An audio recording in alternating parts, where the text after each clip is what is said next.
యూదా రాసిన పత్రిక పేజ్ నంబరు 227.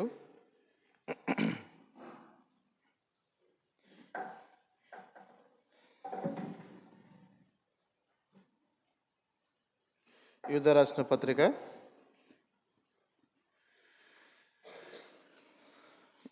20-21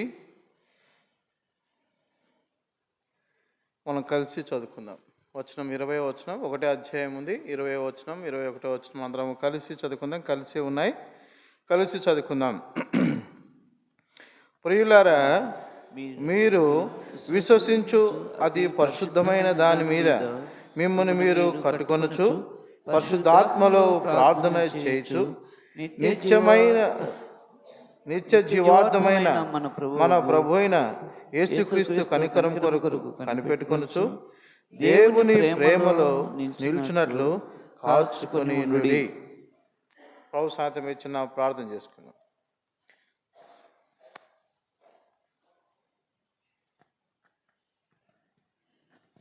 ప్రేమ నమ్మకం మా ప్రియ పరలోకపు తండ్రి, నీ యొక్క బంగారు పానకు వేలాది వందనములకు దాల్చ స్తోత్రములు చెల్లించుకుంటున్నాను. దేవా, చదవని పాఠ్యభావం దీవించి ఆశ్రయించము. మాతో మీరే మాట్లాడి దేవుడిగా ఉన్నందుకే వందనములు చెల్లించుకుంటూ నీ కృపకే వేడుకుంటున్నాను. సహాయం తెచ్చాము. మా ప్రభువును రక్షకును యేసుక్రీస్తు పరిశుద్ధమైన నామమున ప్రార్థన చేసి అడిగి వేడుకుంటున్నాను పరమ తండ్రి, ఆమేన్.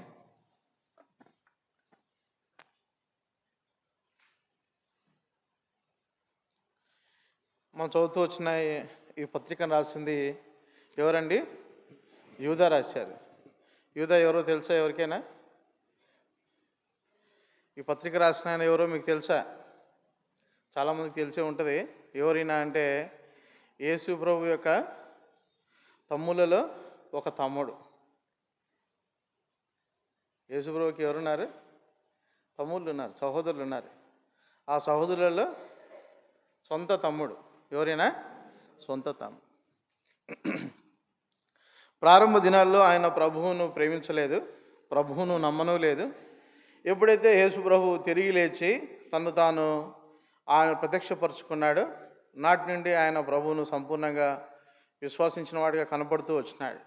ఆ తర్వాత మరి సంఘంలో ఆనాటి కాలంలో, మొదటి శతాబ్ద కాలంలో మరి సంఘంలో జరుగుతున్న పరిస్థితులన్నింటినీ ఆయన గమనించి ఆ కాలంలో ఉన్న మరి సంఘ పరిస్థితులను బట్టి రకరకాల దుర్బోధకుల గురించి రాస్తూ ఇంకా సంఘాన్ని ఆయన ఏ విధంగా ఉండాలని కోరుకుంటూ మరి వారి యొక్క ప్రార్థన ఏ విధంగా ఉండాలి, వారి విశ్వాస జీవితం ఏ విధంగా ఉండాలి అని చెప్తూ చివరిగా వారిని దీవించి ఈ పత్రికను ఆయన ముగిస్తూ వచ్చినాడు. ఇప్పుడు కూడా మనం చదువుతూ వచ్చిన పాఠ్యభాగంలో మరి 3వ వచనం చూస్తూ వచ్చినట్లయితే రండి. 3వ వచనం, ప్రియులారా, మనకందరికీ కలిగే రక్షణ గురించి మీకు రాయవలనని విశేషాసక్తి గలవాడనై ప్రయత్నపడుచుండగా పరిశుద్ధులకు ఒక్కసారే అప్పగింపబడిన బోధ నిమిత్తము మీరు పోరాడవలనని మిమ్మును వేడుకొనుచు మీకు రాయవలసి వచ్చెను. ఈ యూదా యొక్క తాత్పర్యం ఏంటి అని అంటే, ఆనాటి కాలంలో ఉన్న బోధ గురించి ఆయన పోరాడాలి అని సంఘంలో ఒక ఉజ్జీవాన్ని ఆయన తీసుకొని వచ్చినాడు. రకరకాల బోధల గురించి ఇక్కడ రాయబడుతూ వచ్చినాయి. మరి వారి యొక్క మనస్తత్వాలు, ఆనాటి యొక్క పరిస్థితులు, ఆ కాలంలో ఈ కాలంలో కూడా ఇటువంటి బోధ మరి లేక మానది. కాబట్టి మీరు ఇంటికి పోయిన తర్వాత యూదా పత్రిక మాటికి మీకు చదివితే యూదా యొక్క తాత్పర్యం, ఆయన మనసులోని మాట ప్రభు మనకు స్పష్టంగా తన పరిశుద్ధాత్మ దేవుని చేత ఆయన మనకు బయలుపరచువాడిగా ఉన్నాడు. చూస్తూ వచ్చేట్లయితే రండి, ఇప్పుడు మనం చదువుతూ వచ్చిన పాఠ్యభాగం 20వ వచనం, ప్రియులారా, మీరు విశ్వసించు అతి పరిశుద్ధమైన దాని మీద మిమ్మల్ని మీరు కట్టుకొనొచ్చు అంటా ఉన్నాడు. ప్రియులారా, ఎవరికి ప్రియులు? నాకు ప్రియులా? దేవునికి ప్రియులు. ఎంతో ఇష్టము అన్న మాటని ఒక మాటలో చెప్పాలంటే ఏమని అర్థం? ప్రియులారా. ఎవరికి ఎవరు ఇష్టం? మనమంటే దేవుడికి ఎంతో ఇష్టం. మీరంటే దేవునికి ఎంతో ఇష్టం, కాబట్టి మీరు దేవునికి ఎవరు? ప్రియులారా అని చెప్తూ, మీరు విశ్వసించిన, మీరు ఏదైతే సంపూర్ణమైన నమ్మకం ఉంచారో, విశ్వాసం ఉంచినారో, ఆ దాని మీద అంటా ఉన్నాడు చూడండి, అతి పరిశుద్ధమైన దాని మీద. ఏంటంటే ఇది అతి పరిశుద్ధమైన దాని మీద మిమ్మును మీరే కట్టుకొనొచ్చు. అతి పరిశుద్ధమైన దాని మీద మనల్ని మనం కట్టుకుంటూ ఉన్నామంట. ఎక్కడ కట్టుకుంటా ఉన్నాం? మిమ్మల్ని మీరు కట్టుకోండి. ఎక్కడ కట్టుకోండి? అతి పరిశుద్ధమైన దాని మీద, విశ్వాసం ఉంచిన దాని మీద మిమ్మల్ని మీరు కట్టుకోండి అని రాస్తూ వచ్చాడు. ఏంటిది? చూస్తూ వచ్చినట్లయితే అపొస్తలుడైన పౌలు రాస్తూ ఉన్నాడు. రండి, ఎఫెసీయులకు రాసిన పత్రిక 2వ అధ్యాయం. ఎఫెసీయులకు రాసిన పత్రిక 2వ అధ్యాయము 20, 21, 22 వచనాలు. క్రీస్తు యేసే ముఖ్యమైన మూలరాయి ఉండగా అపోస్తలులను ప్రవక్తలను వేసిన పునాది మీద మనం ఎక్కడ కట్టబడుతున్నామంటే ఇప్పుడు యేసుక్రీస్తు ప్రభువు మీద మనము కట్టబడుతూ ఉన్నాం. మనకు బాగా తెలుసు, యేసు ప్రభువు చెప్పిన ఉపమానం అందరికీ జ్ఞాపకం ఉన్న ఉపమానమే. బండ మీద తన ఇల్లు కట్టుకున్నవాడు బుద్ధిమంతుడు, ఇసుక మీద తన ఇల్లు కట్టుకున్నవాడు బుద్ధిహీనుడు. మరి మనల్ని మనం కట్టుకున్నాము, ఎక్కడ కట్టుకుంటా ఉన్నాము? లోకంలో మనల్ని మనం కట్టుకుంటూ ఉన్నామా? అంచెలంచెలుగా లోకంలో మనము గొప్పవాళ్ళు కావడానికి ఎన్ని ప్రయత్నాలు చేస్తాం? లోకంలో మనం గొప్పవాళ్ళు కావడానికి ఎన్ని ప్రయత్నాలు చేస్తాం? మనకు చదువు లేకపోతే మన పిల్లలకు చదువుకోమని చెప్తాం. మన దగ్గర డబ్బు లేకపోతే మన పిల్లలకి ఏం చెప్తాం? డబ్బు సంపాదమని చెప్తాం. ఇంకా లోకంలో మన పిల్లలు అనేక రకాలుగా వారు కట్టబడాలని, వారి కొరకు మనకు ఏదైతే లేదో వారికి కలిగి ఉండడానికి ఎన్నో ప్రయాసాలు పడి అంచెలంచెలుగా వారిని కట్టుతూ మనం వారిని ఒక స్థాయికి తీసుకొని వస్తాం. అయితే ప్రభు అంటా ఉన్నాడు, అదేవిధంగా మనల్ని మనము కూడా క్రీస్తును బండ మీద మనం కట్టుకోవడానికి ఆశపడాలి. ఒక మెట్టు, రెండవ మెట్టు, మూడవ మెట్టు. పేతురు అంటా ఉన్నాడు, విశ్వాసమునందు సద్గుణం, సద్గుణం నందు జ్ఞానం, జ్ఞానం నందు ఆశానిగ్రహం, ఆశానిగ్రహం యందు సహనం, సహనం యందు భక్తి, భక్తి యందు సహోదర ప్రేమ. ఈ విధంగా ఇవి 8 మెట్లు ఉన్నాయి. 2 పేతురు రాసిన పత్రిక 1వ అధ్యాయంలో ఉంది. కాబట్టి ఇలా అంచెలంచెలుగా మనల్ని మనం కట్టుకోవడానికి ఇష్టపడాలి. దేని గురించి ప్రార్థన చేయాలి? ప్రభా, నేను నీ మీద కట్టబడినట్లుగా మెట్టు మెట్టుగా మీరు నన్ను కట్టుతూ రండి, నన్ను జ్ఞాపకం చేసుకురండి అని మనం ప్రార్థించేవారిగా ఉండాలి. తర్వాత చూడండి 21వ వచనం. ప్రతి కట్టడము ఆయనలో చక్కగా అమర్చబడి ప్రభువునందు పరిశుద్ధమైన దేవాలయమగుటకు వృద్ధి పొందుతున్నది. ఆయనలో మీరు కూడా ఆత్మ మూలముగా దేవునికి నివాస స్థలమై. మనము ఎందుకు కట్టబడుతూ ఉన్నాం? మనల్ని మనం ఎందుకు కట్టుకోవాలి అని అంటే, ఈ ఒక రాయి మీద రాయి అంటాడు పేతురు. అంటాడు, ఏమంటాడు? సజీవమైన 1 పేతురు రాసిన పత్రిక 2వ అధ్యాయము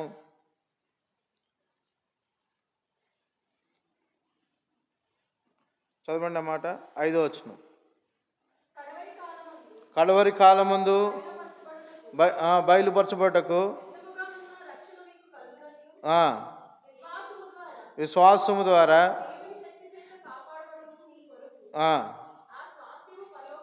chapter 2 verse 5. Right, very good. యేసుక్రీస్తు ద్వారా దేవునికి అనుకూలమగు ఆత్మ సంబంధమైన బలులు అర్పించుటకు పరిశుద్ధ యాజకులుగా ఉండినట్లు మీరును. ఇప్పుడు మనము ఎలా కట్టబడుతున్నామంట? సజీవమైన రాళ్ళవలే నుండి ఆత్మ సంబంధమైన, ఇక్కడ అంటా ఉన్నాడు, ఆత్మ సంబంధమైన మందిరముగా మీరు కట్టబడుతూ ఉన్నారు. ఇప్పుడు మీరు ఆత్మ మూలముగా దేవునికి నివాస స్థలమై ఉండుటకు మీరు కట్టబడుతూ ఉన్నారు. పేతురు అంటా ఉన్నాడు, ఆత్మ సంబంధమైన మందిరముగా మీరు కట్టబడుతూ ఉన్నారు అంటా ఉన్నాడు. మరి పౌలు అంటా ఉన్నాడు, ఆత్మ మూలముగా మీరు దేవునికి నివాస స్థలముగా కట్టబడుతున్నారు అంటున్నాడు. ఆత్మ సంబంధమైన మందిరం, భౌతిక సంబంధమైన మందిరం మనకు బాగా తెలుసు. ఆత్మ సంబంధమైన మందిరంలో ఏముంటుంది? ఆరాధన ఉంటుంది, ప్రార్థన ఉంటుంది, విజ్ఞాపన ఉంటుంది, యాచన ఉంటుంది, స్తుతియాగం ఉంటుంది, జీహ్వా ఫలము స్తుతియాగము ఉంటుంది. అయితే శరీర సంబంధమైన మందిరంలో ఏముంటుంది? భౌతికమైన మందిరంలో ఏముంటుంది? ఆత్మ మందిరం అంటే, ఆత్మ మందిరముగా మనం కట్టుకోవడం అంటే ఒక మాటలో చెప్పాలంటే భక్తి కలిగిన విశ్వాసం, విశ్వాస సంబంధమైన భక్తి కలిగిన జీవితం. మరి ఆత్మ మందిరం కాకపోతే భౌతిక మందిరాల గురించి మాట్లాడుకోవాలంటే కట్టడాలు చూడడానికి గొప్ప గొప్ప కట్టడాలు ఉంటాయి, కానీ అందులో ఏముండదు, ఏమీ ఉండదు. ఒక మాటలో చెప్పుకోవాలంటే నామకార్థ క్రైస్తవ భక్తి. ఏంటి? నామకార్థ క్రైస్తవ భక్తి. విశ్వాసివా? మరి మన మీద నమ్మకం లేని స్థితిగతులు చూస్తూ వచ్చినట్లయితే ఇక్కడ అంటా ఉన్నాడు, ఆత్మ సంబంధమైన మందిరముగా మనము కట్టుకోవడానికై మనం ప్రయాసపడాలి. ఇంకా అంటా ఉన్నాడు, ఆత్మ మూలముగా దేవుని నివాస స్థలముగా ఉండినట్లు మనలో ఎవరు ఉన్నారంట? దేవుడు ఆశపడుతూ వచ్చినాడు. నిర్గమకాండం 25వ అధ్యాయం 8వ వచనంలో రాయబడుతూ వచ్చింది, ఇదిగో నేను మనుషుల మధ్యన నివాసము చేతును, నా కొరకు ఒక నివాస స్థలము ఏర్పాటు చేయమన్నాడు. ఆనాడు దేవుడు మనుషుల మధ్యలో ఉండడానికి ఇష్టపడ్డాడు. మరి ఈనాడు దేవుడు ఇప్పుడు ఎక్కడ ఉండడానికి ఇష్టపడుతూ ఉన్నాడు? హృదయమే దేవుని ఆలయం, మీరు దేవుని యొక్క ఆలయమని మీరు ఎరగరా? కాబట్టి మనం కట్టుకోవడానికి ఇష్టపడాలి. ఆత్మ సంబంధంగా మనం కట్టుకోవడానికి ఇష్టపడాలి. శరీర సంబంధంగా మనం కట్టుకోవడానికి ఇష్టపడుతున్నాం, లోక సంబంధంగా కట్టుకోవడానికి ఇష్టపడుతున్నాం. అయితే ఆత్మ సంబంధంగా మనం కట్టుకోవడానికి మనం ఇష్టపడుతున్నామా? చూడండి, రండి, రోమీయుల రాసిన పత్రిక 12వ అధ్యాయము 1వ వచనం. కాబట్టి సహోదరులారా పరిశుద్ధమును దేవునికి అనుకూలమునైన సజీవ యాగముగా ఆత్మ సంబంధమైన మందిరముగా, ఆత్మ మూలముగా దేవుని నివాస స్థలముగా మనం ఎట్లా కట్టబడతామనంటే మనం సజీవ యాగముగా మా యొక్క శరీరములను దేవునికి సమర్పించుకోవాలి. ప్రభువా, ఈ కన్ను నీది, ఈ చేతులు నీవి, ఈ మనస్సు నీది, ఈ దేహం నీది, నా సమస్తము నీవే, నేనంతా నీ మాట వింటాను, నేను నీకు లోబడతాను, నీ కుమారుడిగా నేను బ్రతుకుతాను, నీ చిత్తం నేను నెరవేరుస్తాను, నీ చిత్తానుసారంగా నేను బ్రతుకుతాను, నాలో నా ఇష్టం అంటూ ఏదీ ఉండదు. యాగం అంటే అగ్ని, సజీవం అంటే బ్రతికి ఉండగానే అగ్నికి ఆహుతి చేసుకోవడం. మనం ప్రభువుకు సంపూర్ణంగా అప్పగించుకుంటే అప్పుడు మనం కట్టబడతాం. చాలా పర్యాయములు మనము ఎలా ఉంటామంటే కొంతసేపు దేవునికి అనుమతిస్తాం, తర్వాత మన మీద మనమే అధికారం తీసుకుంటాం. కొంతసేపు సైతానికి అనుమతిస్తాం, తర్వాత మన మీద మనకే అధికారం తీసుకుంటాం. అలా కాదు, సంపూర్ణంగా మనము దేవునికి అప్పగించుకున్న వారిగా మనం ఉండాలని ప్రభువు ఆశపడుతూ ఉన్నాడు. చూడండి, కొలసీయులకు రాసిన పత్రిక 1వ అధ్యాయము 23వ వచనం. పునాది మీద కట్టబడిన వారై స్థిరముగా ఉండి మీరు విన్నట్టు ఆకాశము క్రింద ఉన్న సమస్త సృష్టికి ప్రకటింపబడినట్టు ఈ సువార్త వలన కలుగు నిరీక్షణ నుండి తొలగిపోక విశ్వాసమందు నిలిచి ఉండిన ఎడల ఇది మీకు కలుగును. ఏం కలుగుతుందట? నిరీక్షణ కలుగుతుంది. పునాది మీద మీరు కట్టబడితే, ఈ పునాది ఎవరు? చూడండి, ఒక మాట చదువుకుందాం. 1 కొరింథీ 3వ అధ్యాయము 11వ వచనం, చివరి భాగం.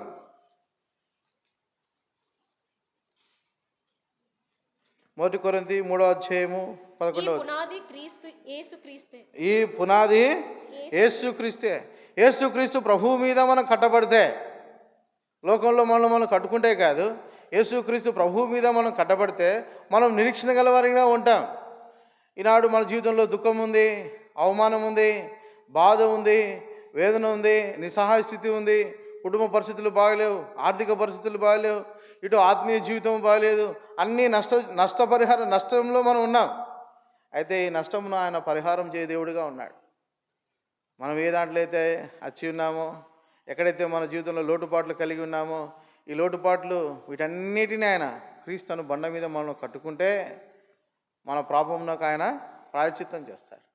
సమస్తమును ఆయన బాగు చేయువాడిగా ఉన్నాడు. బైబిల్ రాయబడుతూ వచ్చింది, ఈయన సమస్తమును బాగు చేయువాడు. ఆయన మనల్ని బాగు చేస్తూ ఉన్నాడు. ఆయన స్వస్థపరిచే దేవుడు, ఆయన బాగు చేసే దేవుడు. తర్వాత రండి చూడండి, మొదటి కొరింథీయులకు రాసిన పత్రిక 3వ అధ్యాయము 9వ వచనం చివరి భాగం. మీరు దేవుని వ్యవసాయమును, దేవుని గృహమునై ఉన్నారు. దేవుని మనం ఇప్పుడు ఎవరమంట? దేవుని నివాసము. మనం ఇప్పుడు ఏమై ఉన్నాం? దేవుని యొక్క గృహంలో ఉన్నాం. మరి దేవుని యొక్క గృహం ఏ విధంగా ఉండాలని ప్రభు ఆశపడతా ఉన్నాడు? నేను పరిశుద్ధులై ఉన్న ప్రకారమును మీరును సమస్త ప్రవర్తన యందు పరిశుద్ధులై ఉన్నది.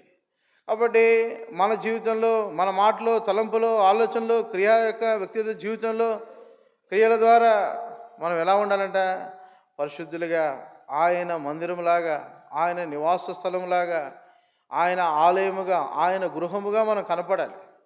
అందుకొరకే ఆనాడు యూదా మరి ప్రార్థన చేయండి, ఈ విధంగా మనం బ్రతుకుదాము అని ఆయన కోరుకున్నవాడిగా కనపడుతూ ఉన్నాడు.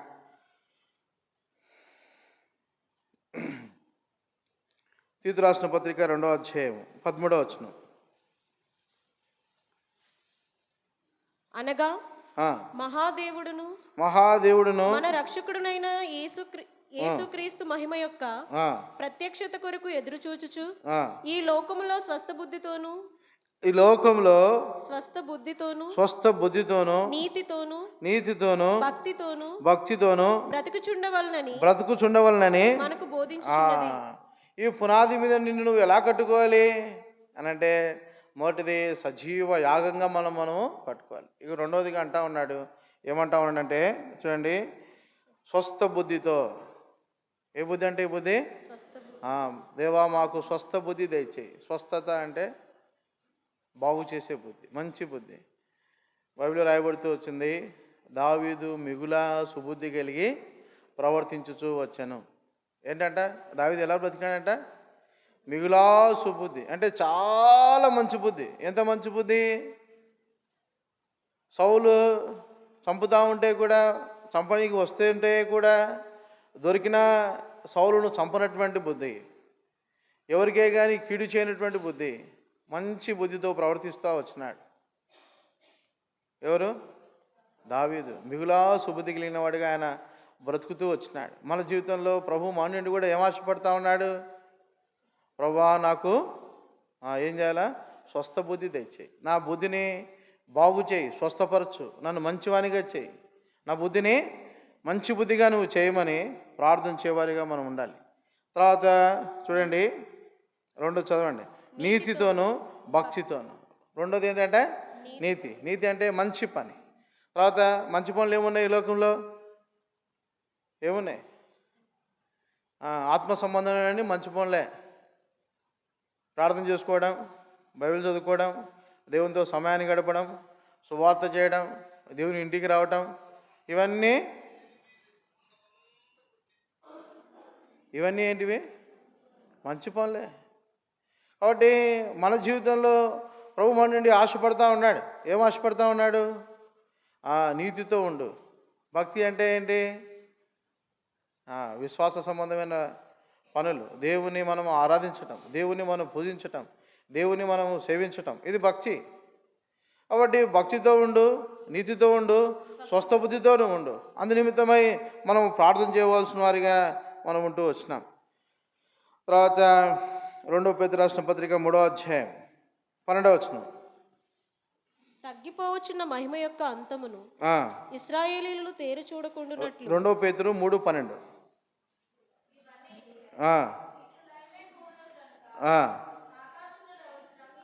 ఆకాశము రగులుకొని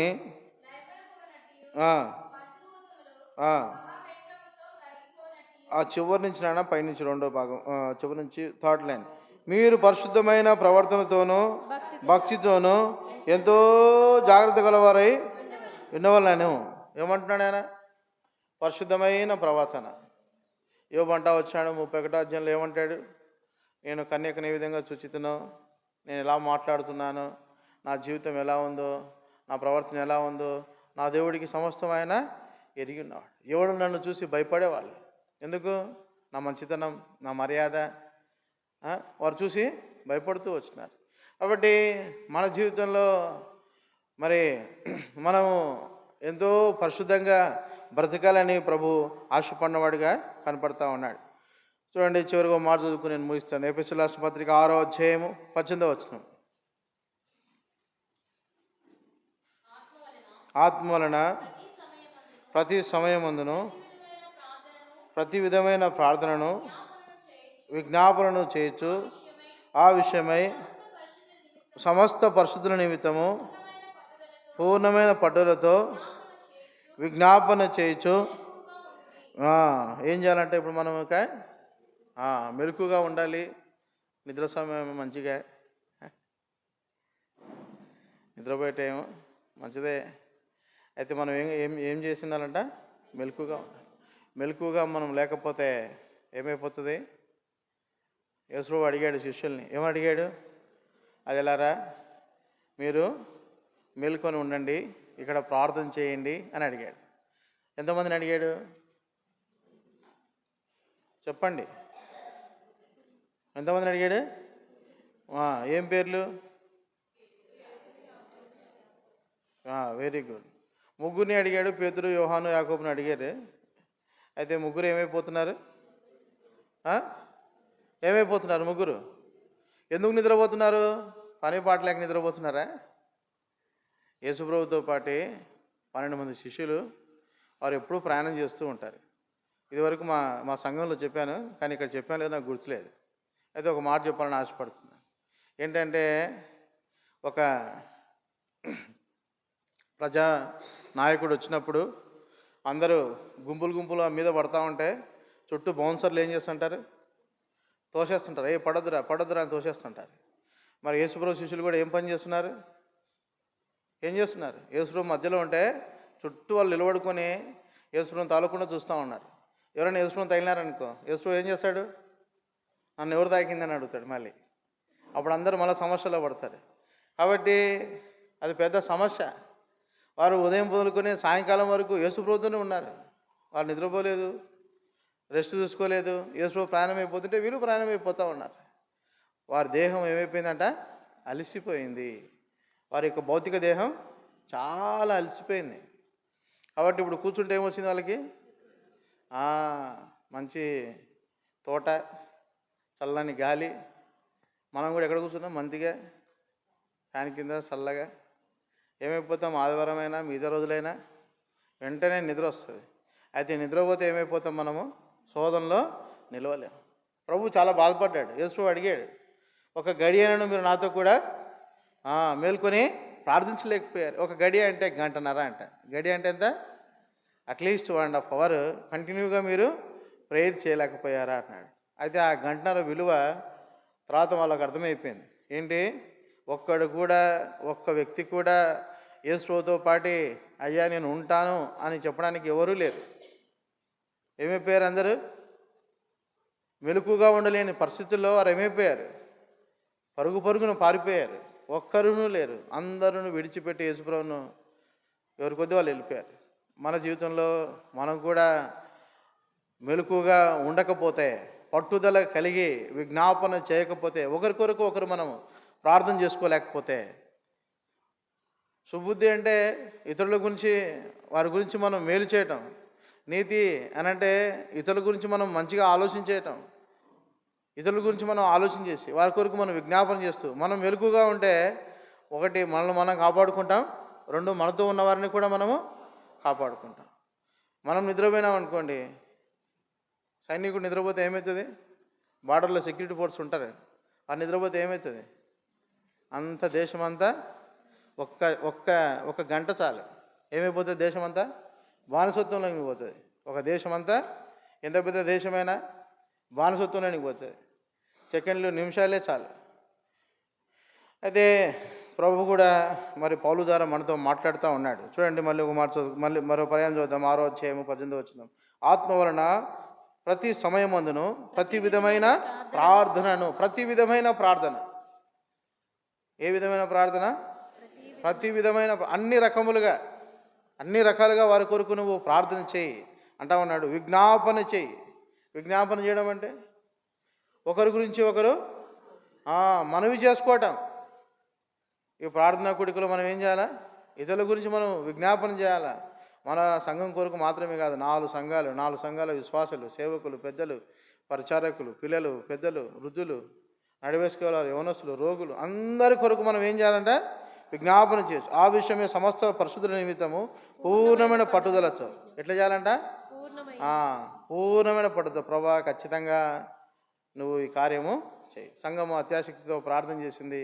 అపొస్తలుల కార్యములు 12వ అధ్యాయంలో మారు పేరు గల యోహాను ఇంటిలో ఏమైపోయింది? పేతురు చెరసాలలో ఉండి ఆయన విడిపించబడుతూ వచ్చినాడు.